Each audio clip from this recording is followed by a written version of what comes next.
লাইব্রেরিতে বসে বেশ কয়েকজন শিক্ষার্থী চুপচাপ নিজেদের পছন্দসই বই পড়ছে। তিশা মাইন্ড রিফ্রেশ করার মতো কিছু বই নেওয়ার জন্যই লাইব্রেরিতে এসেছে। আয়শার এসব বই কিংবা পড়াশোনার প্রতি কোনো ইন্টারেস্ট নেই, তাই কোনোভাবেই ওকে সাথে করে আনতে সক্ষম হয়নি তিশা। বুকশেলফ থেকে বেছে বেছে দুটো বই নেয়ার পর আরেকটা বই নিতেই অপর পাশে ওসমানের মুখের আংশিক অংশ দেখা গেল। তিশা চটজলদি বই নিয়ে দূরে যেতে ধরলে ওসমান ঠান্ডা গলায় বলল, তোমাকে দেখে ফেলেছি, তাই পালানোর চেষ্টা করে লাভ নেই। তিশার মুখটা লজ্জায় ছেয়ে গেল। ও মুখটা যথাসম্ভব স্বাভাবিক করার পর পিছু ঘুরে জোরপূর্বক হেসে বলল, না ভাইয়া, পালাচ্ছি না তো, বই নেওয়া শেষ তাই এই কবরস্থান থেকে চলে যাচ্ছি। দেখছেন না কেমন পিনবত নীরবতা। ওসমান সামান্য হেসে বলল, কবরস্থানে বসে পড়াশোনা করার মজা তুমি কি বুঝবে? আপনি কি আসলে কবরস্থানে বসে পড়াশোনা করছেন নাকি? আমি তো রূপক হিসেবে লাইব্রেরিকে কবরস্থান বলেছি। আর আমি আসল কবরস্থান হিসেবে বলেছি। কবরস্থান কোথায় পেলেন? আশ্চর্য, আমাদের বাড়ির পিছনে কখনো যাওনি? কেন? ওখানে বিশাল বড় একটা পুরাতন কবরস্থান আছে। রাতের বেলা তো আমরা ভুলে ওদিকের জানালা খুলে রাখি না। তিশার চোখ বড় বড় হয়ে গেল। ও হতভম্ব গলায় বলল, আয়শা তো কোনোদিন বলেনি এই কথা। হয়তো বলতে ভুলে গিয়েছিল। তিশা আতঙ্কিত গলায় বলতে লাগলো, আমি আর জীবনও সন্ধ্যাবেলায় আপনাদের বাড়িতে যাব না। ওসমান ওর দিকে একটা বই বাড়িয়ে দিয়ে বলতে লাগলো, এটাতে জিনদের বিষয়ে বিস্তারিত আলোচনা করা আছে। আমাদের কবরস্থানে কোনো কোনো জিন থাকতে পারে সে বিষয়েও লেখা আছে, তুমি চাইলে পড়তে পারো। তিশা বইটা তো নিলই না, বরং আতঙ্কিত চোখে এক পলক ওসমানের দিকে তাকানোর পর উল্টো ঘুরে ছুটে পালিয়ে গেল। তা দেখে ওসমান জোরে হেসে ফেলে। হঠাৎ আশেপাশে তাকাতে ওর হাসি বন্ধ হয়ে গেল। লাইব্রেরির মানুষগুলো চোখ দিয়ে ওকে মার্ডার করছে। ওসমান গলা খাকারি দিয়ে বলল, দুঃখিত। আয়শা গালে হাত দিয়ে মারিয়ার সাথে বসে আছে। তিশা ওদের এখানেই বসাইয়ে রেখে সে যে গেছে এখন আসার নামগন্ধ নেই। কিছুক্ষণ পর বিরক্তিতে চকাত্ত উচ্চারণ করে আয়শা বলতে লাগলো, এই তিশা, পড়াশোনার মতো এত অশ্লীল কাজ কেমন ডেডিকেশনের সাথে করছে দেখেছিস? একে তো জেলে ভরা উচিত। মারিয়াও ভ্রুকুচকে আয়শার দিকে কিছুক্ষণ তাকিয়ে থেকে বলল, সেসব জানি না, কিন্তু এই মামলা করতে গেলে তোকে পাবনা রেখে আসবে, এটা কনফার্ম। যা ভাগ, পুলিশগুলো তো কুটা হবে, কারণ ওরা তো আর সিঙ্গেল না। এই বিবাহিত মানুষগুলো এত বেয়াদব, আর কি বলবো। মারিয়া হতাশার শ্বাস ফেলে বলল, চল ক্যান্টিনে, তোকে কিছু খাওয়ালে তবেই তোর মাথা ঠান্ডা হবে। কেন রে, তোর টাকা আছে জন্য সেগুলো ধ্বংস করতে উঠে পড়ে লেগেছিস? সবাইকে খাওয়াতে হবে কেন? তোকে আর টিশাকে ছাড়া আর কাকে খাইয়েছি? আমাকেই কেন খাওয়াবি? আমি খুবই লাজুক একটা মেয়ে, কারো কাছে থেকে কিছু খেলে আমার লজ্জায় মুখটা গরম হয়ে যায়। মারিয়া হাই তুলে বলল, শুনলাম নতুন এক চিপস নাকি বের হয়েছে, সবাই বলছে চিপসের স্বাদ অনেক ভালো, ভাবলাম তোকে খাওয়াবো। আয়শা মুহূর্তেই ফুঁসে হয়ে গেল। পর মুহূর্তেই ব্যস্ত গলায় বলতে লাগলো, তুই এভাবে আমি ইমোশনাল ব্ল্যাকমেল করতে পারিস না। জানিসই তো চিপসের প্রতি আমি খুবই দুর্বল। দুর্বল হয়েছিস তো কি হয়েছে, লজ্জাটাই তো আসল। থাক, খাস না, খেলে যদি আবার মুখ গরম হয়ে যায়। আয়শা মুখটা হাসাহাসি করেই বলতে লাগলো, কি যে বলিস না, মুখ গরম হলেই তো ভালো। আমার মুখে ডিম ভেজে খেতে পারবি। চল চল, আমাকে চিপস খাওয়াবি। না রে, খাওয়ানো যাবে না, আমি একটা মেয়েকে সবার সামনে লজ্জায় ফেলে দিতে পারি না। পারবি না কেন? অবশ্যই পারবি। কয়জন পারে আমায় লজ্জায় লাল করতে? তোর তো নিজের উপর গর্ব করা উচিত। গর্ব করতে কষ্ট লাগে, বেশিক্ষণ শ্বাস নিতে পারি না, বয়স হয়েছে তো তাই। আয়শা মারিয়াকে ঠেলতে ঠেলতে বলে, আরে চল না, তোকে আমার ছেলের শাশুড়ি বানাবো। 1 সেকেন্ডের মধ্যে চল, নয়তো মত বদল করে ফেলতে পারি। মারিয়া নাটক বাদ দিয়ে হাসতে লাগলো। তারপর আয়শাকে টেনে দাঁড় করিয়ে বলতে লাগলো, মানুষ কত ড্রামাবাজ, চল খাওয়াই। আমাকে 3টা চিপস খাওয়াবি। আচ্ছা আচ্ছা চল। আয়শার মুখটা উজ্জ্বল হয়ে উঠল। ও মারিয়ার সাথে বাইরে চলে গেল চিপস খাওয়ার জন্য। বেশ কয়েকটা চিপস কেনার পর মারিয়া আর আয়শা হাঁটতে হাঁটতে খেতে লাগলো। হঠাৎ ওদের দেখে কয়েকটা ছেলে শীষ বাজাতে লাগলো আর নিজেদের মধ্যে এটা সেটা বলতে বলতে হাসতে লাগলো। এতে ওরা দুজনই মাথা নিচু করে দ্রুত হাঁটতে লাগলো। ছেলেদের মধ্য থেকে একজন বলে ওঠে, একা একা খাচ্ছ, আমাদের সাথে শেয়ার করে খাও, স্বাদ বেড়ে যাবে। ওরা আরও কিছু বলতে যাবে এমন সময় বারিশ ছেলেগুলোর আর আয়শা মারিয়ার মাঝখানে এসে দাঁড়ায় এবং আয়শাকে উদ্দেশ্য করে কাট কাট গলায় বলে, বাইরে এসেছো কেন? ভার্সিটির ভেতরে থাকতে কি শ্বাসে টান উঠে যায়? আয়শা এতক্ষণ ভদ্র বাচ্চার মতো থাকলেও বারিশকে মুখ ভেঙচি কেটে বলতে লাগলো। হ্যাঁ, আমার শ্বাস টান উঠে যায়। আমি এসেছি, বেশ করেছি। ঠাঁটিয়ে দুটো চড় মারলে সব ঠিক হয়ে যাবে। কত রকম ছেলে আশেপাশে থাকে সেটা কি বোঝো না? বুঝবো না কেন? তাহলে বাইরে আসো কেন? মানছি আক্কেল দাঁত গজায়নি, তাই বলে ন্যূনতম আক্কেলও কি নেই? না, আমি ব্যাককল। বারিশের মুখটা গম্ভীর হয়ে গেল। ও মাথায় হাত বুলিয়ে নিজের রাগ নিয়ন্ত্রণে এনে বলতে লাগলো। বেশি বাড়াবাড়ি করা তোমার অভ্যেস হয়ে দাঁড়িয়েছে। আমি 1 থেকে 10 বলার আগেই ভার্সিটিতে গিয়ে চুপচাপ ক্লাসে বসে থাকবে, নয়তো আমাকে তো ভালো করেই চেনো। আয়শা আবারও মুখ ভেঙচি কেটে বলে। আমার বই গেছে। 1, যা ইচ্ছে বলুন। 2, যায় আসে না। 3, বললাম তো যাব না। আমি একটু ঘোরাঘুরি করে তারপর যাব। 4, ক্লাস শুরু হতে আরো দেরি আছে। 5, আয়শার এবার ভয় করতে লাগলো, তবুও কণ্ঠে জোর এনে বলে। আমি যাব না। আপনাকে ভয় পাই নাকি আমি? 6, 7, 8। আয়শা ব্যস্ত গলায় বলতে লাগলো। থামুন, যাচ্ছি। কথাটা বলে ও মারিয়াকে টেনে ভার্সিটির দিকে যেতে লাগলো। বারিশ ওদের গমন পথের দিকে তাকিয়ে অস্পষ্ট হাসলো। অতপর ওই ছেলেগুলোর দিকে অত্যন্ত রাগান্বিত দৃষ্টিতে তাকালো। ভার্সিটির ভেতরে আসার পর আয়শা স্বস্তির নিঃশ্বাস ফেলে। মারিয়াও হাঁপাচ্ছে, কারণ আয়শা ওকে টানতে টানতে নিয়ে এসেছে। বুক ভরে নিঃশ্বাস নেওয়ার পর ও বলতে লাগলো। বারিশ ভাইয়া তোকে এত বকাঝকা করলো কেন? আর তুই বা ওনার কথা শুনলি কেন?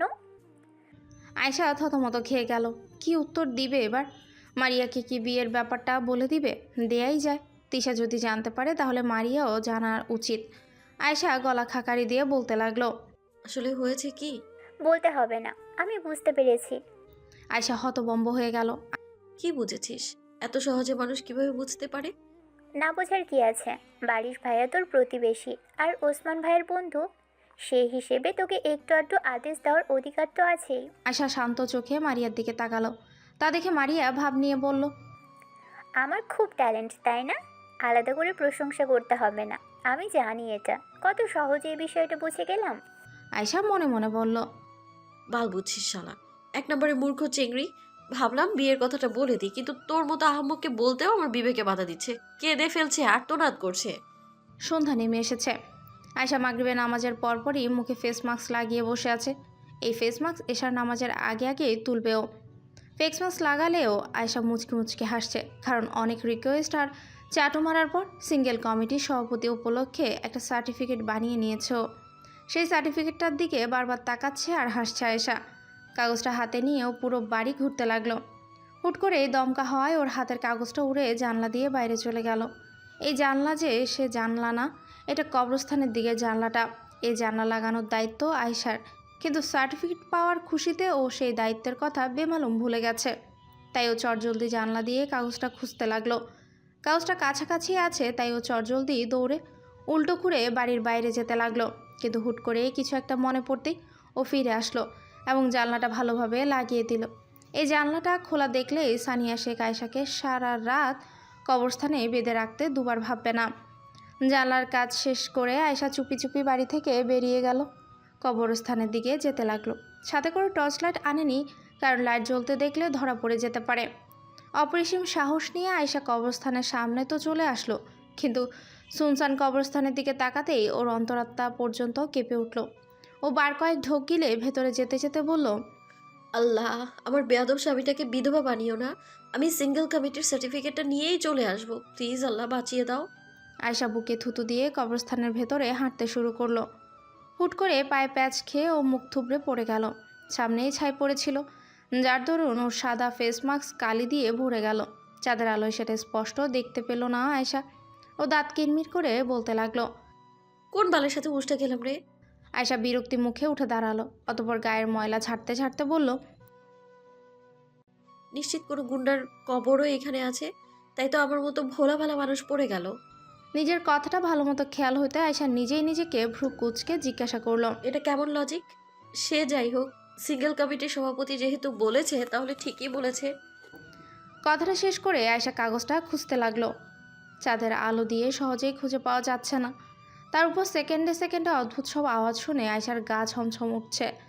তবে ভাগ্য ভালো, কাগজটাও দেখতেও পেল। সাথে সাথে ছুটে গিয়ে কাগজটা হাতে তুলে নিয়ে হাসি মুখেই বলতে লাগলো। আমার জানের জানকে পেয়ে গেছি। কথাটা বলা শেষ হতে আয়শার অদ্ভুত একটা অনুভূতি হলো। মনে হতে লাগলো ওর পেছনে কেউ একজন দাঁড়িয়ে আছে। ভয়ে ওর সারা শরীর থরথর করে কাঁপতে লাগলো। হৃৎপিণ্ডের অস্বাভাবিক দৌড়াদৌড়ি তো আছেই। এত কিছুর পরও আয়শা না চাইতেও আস্তে আস্তে মাথা ঘোরাতে লাগলো। ঘোরানোর সাথেই টর্চ লাইটের আলোয় একটা উজ্জ্বল মুখ দেখতে আয়শা চিৎকার করে উঠল। বাড়ির ভুল করে সামনের লাইট না মেরে নিজের মুখেই লাইট মেরেছিল।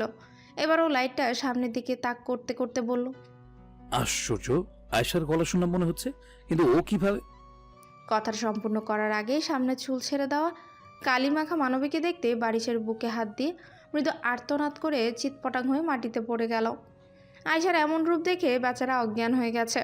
এদিকে বারিশের সাথে সাথে আয়শারও সমান তালে চিৎকার করে জ্ঞান হারিয়ে ফেলেছে। শুধু জীবিত আছে আয়শার সার্টিফিকেটটা, যেটা এখন কবরস্থানে উড়ে উড়ে বেড়াচ্ছে। আর নিশ্চয়ই বলছে, পাঞ্ছি বানো উড়তে চালো মস্ত গাগান মে। ওসমান একাডেমিক পড়াশোনা শেষ করে আড়মোড়া ভাঙতে লাগলো। একটানা বসে থাকার কারণে পিঠে ব্যথা করছে ওর। পরীক্ষায় ফার্স্ট পজিশন একবার বারিশের দখলে যায় তো একবার ওসমানের দখলে যায়। এভাবেই চলছে ওদের ভার্সিটি লাইফ। তবে বারিশ পড়াশোনার পাশাপাশি বাকি সব কর্মকাণ্ডেও অ্যাক্টিভ মেম্বার। ওসমানের অবশ্য ওগুলোর প্রতি খুব একটা আগ্রহ আসে না। ঘাড় মালিশ করতে করতে হঠাৎ একটা বইয়ের দিকে তাকাতে ওসমান মুচকে হাসে। জিন রিলেটেড সেই বইটা ও সাথে করে নিয়ে এসেছে। তিশা নিল না দেখে যদি বইটা আবার মন খারাপ করে বসে, তাই তো ওসমান সেটা সাথে করেই নিয়ে এসেছে। ওসমান বইটা হাতে নিয়ে সেটা উল্টে পাল্টে দেখতে লাগলো এবং বিড়বিড় করে বলতে লাগলো।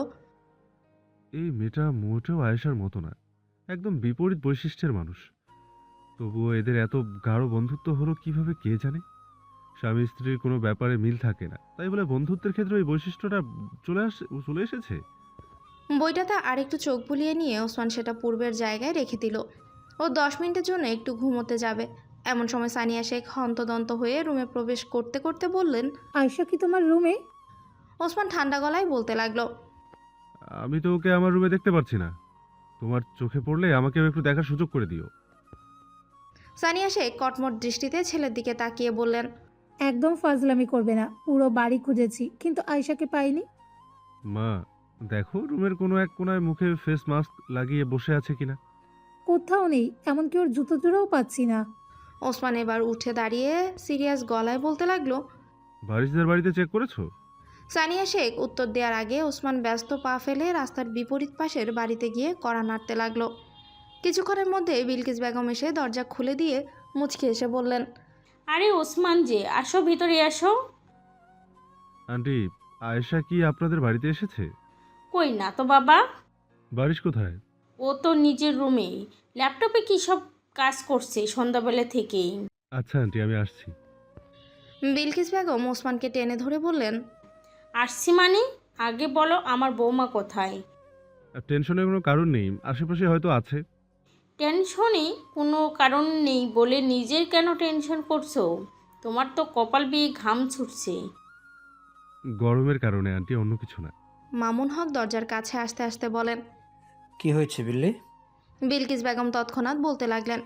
ছানিয়া আপার চেংড়া আমাকে বোকা বানাচ্ছে। মামুন হক ভ্রু কুচকে বলতে লাগলেন। ওসমানের নামে এসব অপবাদ কিভাবে বিশ্বাস করব? আমাদের বৌমাকে খুঁজে পাওয়া যাচ্ছে না, আর ওসমান কিনা বলছে টেনশন না করতে। মামুন হক চিন্তিত গলায় বলতে লাগলো। সে কি, বৌমাকে খুঁজে পাওয়া যাচ্ছে না মানে? বারিশ কোথায়? বারিশ তো নিজের রুমে। তো ওকে ডেকে আনছো না কেন? ওর বউ হারিয়ে গেছে আর ও কিনা রুমে বসে আছে? আমার পকেট মেরে কি শুধু খাবারই খেয়েছে? মাথায় কি বুদ্ধি হয়নি? ওসমান বাড়ির ভেতরে প্রবেশ করতে করতে বলে। আমি দেখছি। কয়েক মিনিটের মধ্যে ফিরে এসে ওসমান বলতে লাগে। বারিশ ওর রুমে নেই। সে কি, আবার আমার পকেট মেরে বাইরে খেতে গেল নাকি? এ কেমন ছেলে জন্ম দিয়েছো বিল্লি? বিলকিস বেগম বিরক্তিতে চক্রান্ত উচ্চারণ করে বলেন। আজাইরা পেশাল পারবেন না, ওদের দুজনকে খুঁজতে তো হবে না কি? ওসমান কথাটা বলে বাড়ি থেকে বেরিয়ে গেছে। ও এক এক করে আয়শার বান্ধবীদের কাছে কল দিয়ে কৌশলে জেনে নিল আয়শা ওদের কাছে আছে কিনা। কিন্তু আফসোস, আয়শা ওদের কারোর সাথে ইউনিভার্সিটির পর দেখা করেনি। এবার চিন্তিত হয়ে দুবারই সবাই পুরো এলাকায় ওদের খুঁজতে শুরু করলো। মামুন হক নিজের বউয়ের সাথে একটা বাড়িতে গিয়ে ওদের দুজনের সম্পর্কে জিজ্ঞাসা করলেন, কিন্তু মহিলা উত্তর দিতে পারলেন না। তাই হতাশ হয়ে মামুন হক আর বিলকিস বেগম ফিরে যেতে লাগেন। এমন সময় পেছনের মহিলাটা নিজের শাশুড়িকে বলতে লাগলো। মামুন হক তৎক্ষণাৎ ফিরে গিয়ে উচ্ছ্বাসিত গলায় বলতে লাগলেন, আসলেই পালিয়ে গেছে? আপনি নিজ চোখে দেখেছেন? মহিলাটা হতভম্ব হয়ে গেলেন। উনি আস্তে করে বলেছিলেন, তবুও যে মামুন হক শুনে ফেলবেন সেটা ভাবতে পারেনি। উত্তর না পেয়ে মামুন হক দ্বিগুণ উচ্ছ্বাসিত গলায় বলতে লাগলেন, ওরা পালিয়ে গেলে কি দারুণ একটা থ্রিলিং ব্যাপার হবে। প্লিজ বলুন, আপনি কি দেখেছেন? মহিলাটা নিজের হতভম্ব ভাব কাটিয়ে ভ্রু কুঁচকে বলতে লাগলো, না দেখিনি, কিন্তু আপনি কেমন বাবা, নিজের ছেলে অন্য মেয়েকে নিয়ে পালিয়ে গেছে আর সেটা গর্ব করে বলছেন? আশ্চর্য! গর্ব করব না কেন? এত অপরিসীম সাহস কি আর সবার হয়? একটু লজ্জা করছে না? ভেবেছিলাম সন্তানগুলোই এমন, এখন তো দেখছি বাপগুলো সেম কোয়ালিটির। তো সেম কোয়ালিটি হবে না? আমার পেট থেকে হয়নি? মহিলাটা চোখ বড় বড় করে তাকিয়ে বলেন। কি? মামুন হক থতমত গলায় বলতে লাগেন, না মানে, ও শরীরে তো আমার রক্ত বইছে, তো আমার মতোই বৈশিষ্ট্য তো পাবে। আপনিও কি অন্যের মেয়েকে নিয়ে ভেগে গিয়েছিলেন নাকি? মামুন হক হতাশার শ্বাস ফেলে বলেন, আমি সেই মহান কাজ করার সুযোগ পাইনি। আমার ব্যক্তিগত বউটা সাপোর্ট করেনি। ছি, আপনি বিয়ের পর পরক্রিয়া করতে চেয়েছিলেন? পরকীয়া কেন করতে চাবো? একটা অ্যাডভেঞ্চার কাজ করতে চেয়েছিলাম। আপনার দেখি নিম্নতম লজ্জা নেই। ন্যূনতম লজ্জা নেই বললে ভুল হবে। একটু একটু লজ্জা তো এখনো আছে আমার মধ্যে। জীবনে সবচেয়ে বেশি লজ্জা পেয়েছিলাম শ্বশুরের সাথে হাত মোলাকাত করতে। উনি আপনাকে কি দেখে যে মেয়ে দিয়েছিল সেটাই এখন গবেষণার ব্যাপার। সত্যিই গবেষণার বিষয়। আমিও কারণটা এখনো জানি না।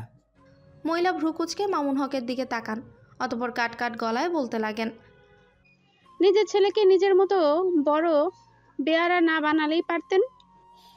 মাঝে মাঝে আমার পকেট মারে, তাছাড়া ছেলের মধ্যে কোনো খারাপ গুণ নেই। হ্যাঁ, সেজন্যই তো অন্যের মেয়েকে নিয়ে পালিয়ে গিয়েছে। তাতে কি হয়েছে? এটা তো গর্বের বিষয়। গর্বে না, এটা লজ্জার বিষয়। লজ্জার হতে যাবে কেন? আমার ছেলের মতো ছেলে এলাকায় খুঁজে পাওয়া যাবে না। যাবে না কেন? আপনি তো আছেন। আমার কি আর সেই বয়স আছে? থ্রিলিং কাজগুলো ছেলেকে দিয়েই করাতে হবে।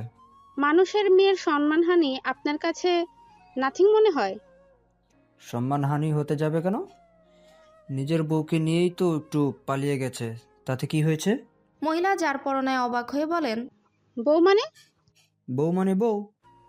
আমার ছেলের তো 2 দিন আগেই বিয়ে হলো, কেন জানেন না? মহিলা অবাক হয়ে অবস্থাতেই বলেন, না। ওহো, আপনাকে তো দাওয়াতই দেইনি। আপনি 50 জনের খাবার একাই খেয়ে নেন, তাই হয়তো ডাকিনি। মহিলা রীতিমতো থতমত খেয়ে গেলেন। ওদিকে বিলকিস বেগম নিজের পাশে স্বামীকে না দেখে পিছু ঘুরে খুঁজতে লাগেন। মহিলাটার সাথে ওনাকে কথা বলতে দেখে বিলকিস বেগম এগিয়ে এসে কাট কাট গলায় বলেন, বৌমা আর ছেলেকে খুঁজে পাওয়া যাচ্ছে না, আর এইদিকে আপনি গল্প জুড়ে দিয়েছেন বলি আক্কেল নেই। মামুন হক ব্যস্ত গলায় বলেন, গুরুত্বপূর্ণ কথা বলছিলাম। পরে বলবেন, আগে তার চেয়ে বেশি গুরুত্বপূর্ণ কাজটা করা যাক। মামুন হক নিজের বউয়ের সাথে যেতে যেতে মহিলাটাকে উদ্দেশ্য করে বলতে লাগেন, সমস্যা নেই, ওদের আবারও বিয়ে দেব, তখন আপনাকে অবশ্যই অবশ্যই দাওয়াত দেব। এখন দোয়া করুন ওরা যেন আসলেই পালিয়ে গিয়ে থাকে। সারা এলাকা তন্ন তন্ন করে খুঁজে ওদের দুজনকে পাওয়া যাচ্ছে না। সবাই চিন্তিত হয়ে উঠোনে বসে আছে। তবে মামুন হকের মুখে চিন্তার কোনো ছাপ নেই। উনি হাস্যোজ্জ্বল মুখে বসে আছেন। নীরবতা ভেঙে উনি বলতে লাগেন, ওরা হয়তো লুকিয়ে কোথাও ঘুরতে গেছে। কত বড় হয়ে গেছে আমার ছেলেটা। হাসান শেখ চৌকিতে মামুন হকের দিকে তাকান এবং অত্যন্ত গম্ভীর গলায় বলতে লাগলেন, এটাই তো আসল সমস্যা। তোমার মতো তোমার ছেলেও যদি কুত্তা দেখে আমার মেয়েকে রেখে পালিয়ে আসে তখন? তুমি ওই ইনসিডেন্ট থেকে এখনো বেরিয়ে আসতে পারোনি দেখছি। আরে আমার দাঁত হারিয়ে গেছে সেটা নিয়ে অভিযোগ করেছি কখনো? নিজের দোষে হারালে অভিযোগ করবে কিভাবে? তুমিও নিজের দোষেই পছন্দের জুতো হারিয়েছিলে, তাহলে আমাকে দোষারোপ করো কেন? কারণ দোষ তোমার ছিল। কুত্তার গায়ের উপর ফেলে না দিলে অমনটা হতো না। মামুন হক গলা খাকারি দিয়ে বলেন। ঠিক আছে, মানলাম অল্প একটু দোষ ছিল। হাসান শেখ ভ্রু কুচকে তাকাতে মামুন হক পুনরায় গলা খাকারি দিয়ে বললেন, না মানে পুরোটাই দোষ ছিল। দুই মধ্যবয়স্ক মানুষ যখন বকর বকর করতে ব্যস্ত ঠিক তখনই চিন্তিত ওসমানের নজর কবরস্থানের দিকে চলে গেল। ওখান থেকে টর্চ লাইটের আলো ভেসে আসছে, তা দেখে তরাক করে উঠে দাঁড়িয়ে ও বলতে লাগলো। একবার কবরস্থান থেকে দেখে আসা ভালো। সানিয়া শেখ তৎক্ষণাৎ আর্তনাদ করে বলেন, না, ওখানে যাওয়ার দরকার নেই এত রাতে। মা, ভয় পেও না। বাবা আর আঙ্কেলের সাথে আমি যাচ্ছি। দেখছো না টর্চ লাইটের আলো ভেসে আসছে। কবরস্থান থেকে অনেক রহস্যময় আলো বের হয়, ওখানে যাওয়ার দরকার নেই। ওসমান কথা বলা শুরু করার সাথে সাথে মামুন হক আর হাসান শেখ নিজেদের মধ্যে কথা বলা থামিয়ে দিয়েছিলেন। কিন্তু ওসমান যখন কবরস্থানের সাথে করে নিয়ে যাওয়ার কথা বলল, তখনই মামুন হকের চোখ বড় বড় হয়ে গেল। তাই উনি ওসমানকে বলতে লাগলো, কি দরকার কবরস্থানের মানুষগুলোকে ডিস্টার্ব করার? ওরা ওদের মতো আছে, থাকুক না। সানিয়া শেখ বলতে লাগলো, সেটাই, ওখানে যাওয়ার কোনো দরকার নেই। বারিশ এসে হয়তো কোথাও ঘুরতে গেছে। মামুন হক উচ্ছ্বাসিত গলায় বলেন, আহা ভাবি, কত সুন্দর করে কথা বলেন আপনি। কবরস্থানে রাতের বেলা যাওয়ার কোনো মানেই নেই। হাসান শেখ আর চোখে এক পলক মামুন হকের দিকে তাকানোর পর ওসমানকে বলতে লাগলেন, ওসমান, তোমার আঙ্কেলকে নিয়ে আমার পিছন পিছন আসো। ওসমান তৎক্ষণাৎ মামুন হকের হাত ধরে ওনাকে কবরস্থানের দিকে নিয়ে যেতে লাগলেন। বেচারা মামুন হক ঢোক গিলে বলতে লাগলেন, ওসমান বাবা, রাতের বেলা ওদের ডিস্টার্ব করা ঠিক হবে বলে মনে হচ্ছে না। সেটা না হয় ওদের মুখ থেকেই শুনবো। মামুন হক আর্তনাদ করে বললেন, কি সর্বনাশ! কথা বলা যাবে না? আজ জিনদের সাথে কথা বলা আমার নিষেধ। আমি বরং ফিরে যাই, কেমন? মামুন হক পিছু ঘুরে যেতে ধরলে ওসমান ওনাকে টেনে সামনের দিকে নিয়ে যেতে যেতে বলল, আপনার হয়ে আমি কথা বলবো, সমস্যা নেই। তোমাকে আমি ভালো ছেলে বলতাম। আজ থেকে তুমি আমার অপছন্দের লিস্টে চলে গেলে। থ্যাঙ্কস। বর্ষা আপুকে অন্য ছেলের সাথে বিয়ে দিয়েই আপনি আমার অপছন্দের লিস্টে চলে গিয়েছিলেন। আজ আমিও গেলাম, সেম সেম।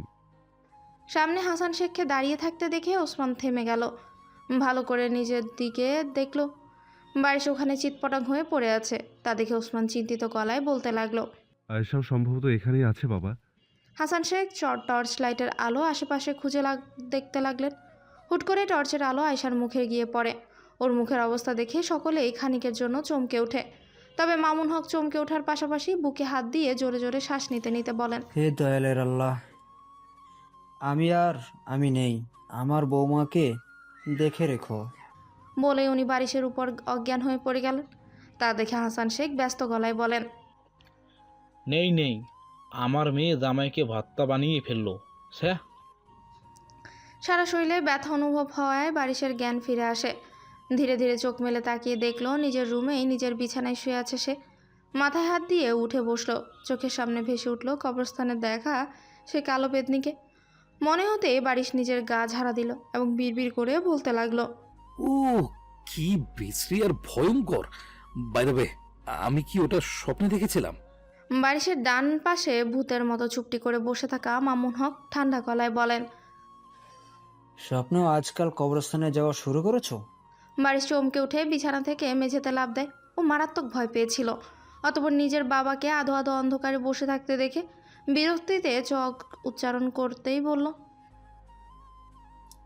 ওখানে বসে থেকে কি প্রমাণ করতে চাচ্ছ? মায়ের বকবকানিতে বিরক্ত হয়ে তুমি মোড়ে ভূত হয়ে গেছো?